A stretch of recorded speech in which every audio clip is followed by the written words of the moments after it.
Taoiseach, do you agree that there is a time to take a stand in sport and that the Ireland versus Israel soccer fixture is exactly that time?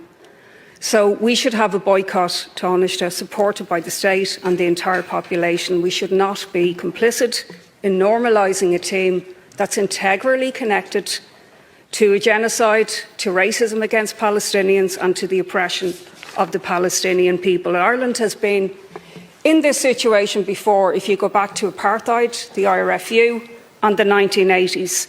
And at that time, ironically, Charlie Haughey called in the IRFU and told them that it would be incompatible with the state's interest to participate. Now, I never thought I'd be holding him up as an example, but you know, John Robbie, a former rugby player, has said this: I used to think that I actually know how bad apartheid was. Of course I did. I should never have toured.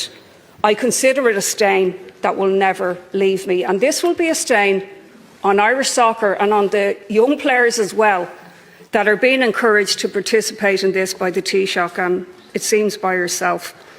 So I want to ask you if you think the Israeli soccer team is a normal team. 1,007 athletes have been killed since the genocide began. 421 footballers have been killed, nearly half of these being children. 288 soccer facilities have been destroyed. In December, just like a month or so ago, a football pitch in the Aida refugee camp in the West Bank was ordered to be demolished by the IDF. 6 Israeli teams currently play in occupied Palestinian territory, in direct contradiction of UEFA and FIFA's own rules, but UEFA and FIFA do nothing about it. And 3 of the biggest teams in Israeli football, Betar, Maccabi and Hapoel, have a horrendous history of racism towards Arabs and Palestinians. And a lot of the players that play on the Israeli team are involved in these clubs. A popular chant for Maccabi is, "Let the IDF win and FUCK the Arabs." Why is school out in Gaza? There are no children left there.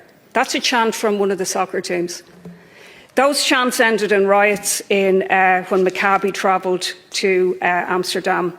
Betar, the team supported by Netanyahu, in its 100-year history has never allowed an Arab to play.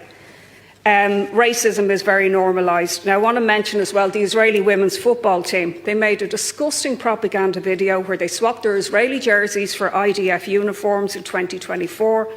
Sean Wiseman, who's played for the team, said Gaza should be wiped off the map. Manor Solomon, who has defended the genocide. And the children's teams are separated by apartheid by the Israeli Football League. Do you think any of that is normal? Do you think that our players should be forced into a situation where they're subjected to playing such a team integrally involved with oppressing Palestinians? Our position in relation to Gaza and the genocidal activity in Gaza and the horrors that the people of Palestine have experienced, and also our views in relation to the horrific terrorist organisation that is Hamas and the terrorist attack that they carried out. So we pull out, we feel better for 5 minutes, but actually who suffers here? Not the Israeli football team. Irish soccer, and I don't think that's a wise thing to do. Deputy Coffin. If we boycott this game, it could lead to a domino effect where other teams then would also boycott. It's not just about being a sacrificial lamb. Russia wasn't kicked out of FIFA because FIFA had a moral backbone. It was because a number of teams refused to play. And we could be giving a lead. By the way, this isn't the World Cup, Taoiseach, as you well know. It's an inconsequential tournament. It's not the World Cup playoffs or anything like that. I want to send solidarity to Joanna Byrne, the first woman chairperson of the League of Ireland, who's been asked to resign because Drogheda United, which happens to be owned by a US multinational, doesn't agree with her stance in saying that this match shouldn't go ahead. Now, last year at an AGM, 93% of the FAI, elected representatives took a decision about Israel and that they should be pulled out. You seem to think it's okay if you state something, Taoiseach, but you don't actually back it up then with any action. Of course, the natural thing to do after such a vote is to, follow it up with your principles that you will not play against Israel. And put pressure then on UEFA and FIFA. And rather than putting pressure on individual players, by the Taoiseach's statement during the week, he put the pressure on the players to go ahead And so I feel are you. I gave up soccer when I was about 9 years of age because I was appalling at it and took up politics, and I intend to stick to politics and allow the soccer players to stick to soccer.